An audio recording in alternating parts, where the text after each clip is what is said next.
तर किती छोटा साप आहे बघा. आणि फुरसे मराठीमध्ये ह्याला फुरसे म्हणतात, इंग्लिशमध्ये सॉफ्ट स्केल्ड वायपर असं म्हणतात ह्याला. ते जे एवढा छोटा आहे आणि छोटा असला म्हणून पकडायची वगैरे चुकी करू नका. विषारी साप आहे, जसं घोणस आहे तसंच ह्याची थोडीफार रचना तुम्हाला दिसत असेल. आणि मी ह्याला जरा असं हलवतो, थोडंसं त्याच्यासारखंच डिझाईन दिसत असेल तुम्हाला. आणि विषारी साप आहे, हेमोटॉक्सिक ह्याचं पण व्हेनम असतं. आणि 5 ते 6 पिल्लं डायरेक्ट जन्माला घालतो हा साप. अंडी नाही देत, अंडी घालून मग पिल्लं बाहेर येतात असं नाही. हा साप डायरेक्ट जन्माला देतो, ते पिल्लं देतो. आणि 5 ते 6 आणि असंच करून असंच आकारमध्ये करतो आणि मग अटॅक करायला रेडी राहतो.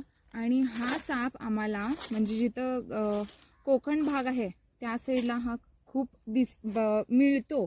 आणि इकडे जर तुम्ही म्हटला तर असं गडाकडे वगैरे दगडांच्या खाली जे वगैरे ट्रेकिंगला वगैरे जातात, ते ट्रेकिंग करत असताना थोडंसं सांभाळून लक्ष देऊन ट्रेकिंग करायला पाहिजे, कारण की असे सापसुद्धा तुम्हाला भेटतात. आणि हा साप शरीराचा जसं तुम्ही घासल्यावर आवाज येतो खर खर म्हणून, खरगस सारखा पण तुम्ही म्हणू शकता, तसा हा आवाज करतो.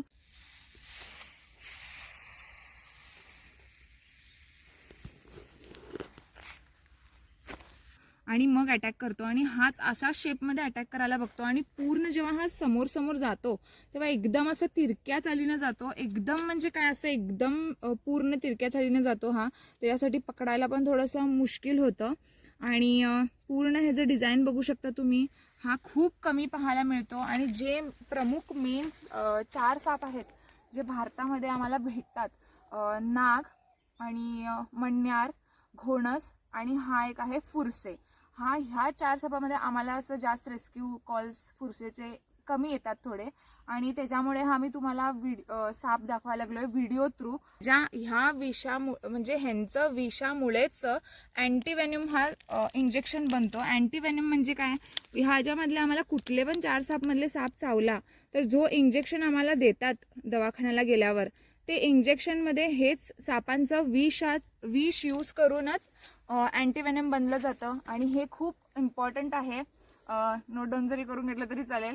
तर धन्यवाद. व्हिडिओ कसा वाटला नक्की सांगा. आणि